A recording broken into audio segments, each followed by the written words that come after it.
अस्सलाम वालेकुम। मैं हूं शेख वकास। आज आपको बड़ी प्यारी हदीस सुनाने का दिल कर रहा है। दुनियादारी तो चलती रहेगी, 12,000 मिलेगा, 1 लाख आ रहा है, नौकरी नहीं मिल रही है, घर में झगड़ा हो गया, वो नारायण कगान जा रहे हैं, उसका दुबई का वीज़ा लग गया, वो अमेरिका जा रहा है, उसकी 10 लाख इनकम है, उसने 1 करोड़ का प्लाजा ले लिया, उसने 50 अरब की डील कर ली, वो पाकिस्तान का अमीर तरीन आदमी बन गया, वो गरीब है, उसका बिल ज़्यादा आ गया, उसकी बीवी रूठ गई, उसकी सास रूठ गई, उसके भाई का मसला हो गया। ये ज़िंदगी के हिस्से, ये चलते रहेंगे। लेकिन इन तमाम सिचुएशन में अल्लाह को नहीं भूलना। तो मेरी कोशिश यही होती है कि अल्लाह ने अगर मुझे फैन फॉलोइंग दी है तो इसका मैं नजायज़ फ़ायदा ना उठाऊं, इसका कोई फ़ायदा भी उठाऊं कि मेरी आखिरत भी बने, क़यामत वाले दिन हिसाब किताब भी देना है ना। तो अल्लाह भी राज़ी होगा कि अगर मैंने इसको इज्जत दी है तो ये मेरी रज़ा के लिए भी निकला हुआ है। तो आज बड़ी प्यारी हदीस सुनाने जा रहा हूं आपको। एक बुजुर्ग रात को इशा की नमाज जब पढ़ाने के लिए मस्जिद में जाते थे तो उनके पीछे बहुत सारे लोग नमाजें पढ़ते थे। एक दिन उन्होंने नोट किया कि नमाजी कम हो गए हैं। उन्होंने मुअज्जिन से पूछा कि नमाजी कम हो गए हैं, इसकी वजह क्या है?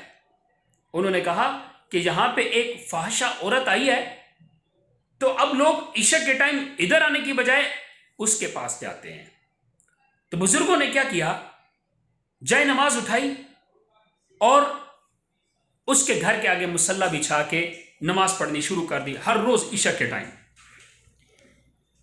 तो क्या हुआ, एक दिन वो औरत कहती कि रश कम हो गया, अब पता नहीं लोग किधर जाते हैं, पहले तो मेरे घर में बड़ा रश होता था, अब तो रश ही नहीं होता है।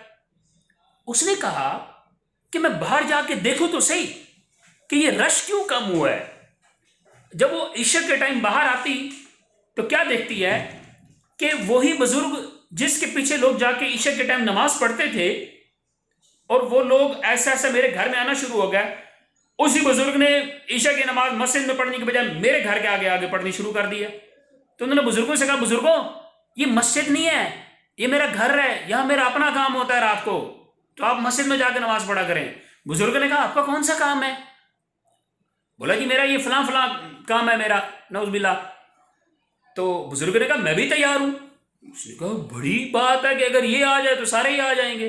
बोला ठीक है जी, आए आप। बोला आपका मुआवजा कितना है? बोला मेरा मुआवजा इतना है। तो बोला मैं देने के लिए तैयार हूं मैं।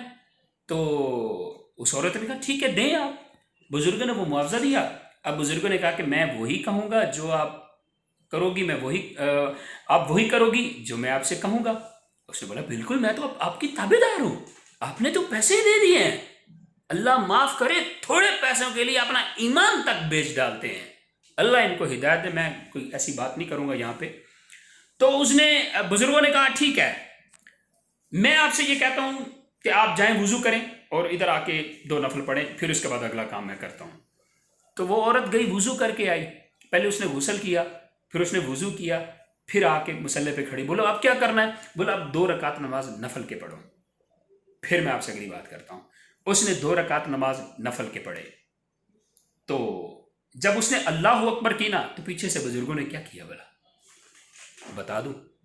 चले बता देता हूं। बुजुर्गों ने पीछे खड़े होके अल्लाह की तरफ इशारा करके कहा, या अल्लाह यहां तक लेके आना मेरा काम था, अब अगला काम तेरा है।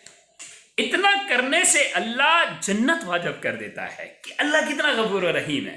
तो भाइयों, नमाज की दावत दिया करो, सबको अच्छा काम करने की दावत दिया करो। दावत देना तुम्हारा काम है, करना ना करना वो करवाने वाली जात ऊपर अल्लाह की बैठी हुई है। याद रखना, ये तुम्हारी गवाही बनेगी क़यामत वाले दिन कि आपने किसी को अल्लाह के रास्ते में लगाया था, आपने किसी को नमाज के लिए लगाया था। तो भाइयों, मेरा भी आखिर यही पैगाम है कि अल्लाह की कसम, इज्जत, दौलत, शोहरत, सुकून, रिस्पेक्ट, पैसा, कोठियां, बंगले चाहते हो ना? कई दोस्त मुझे कहते हैं अल्लाह ने आपको यूट्यूब पे बड़ी इज्जत दी है, आप भी लेना चाहते हो?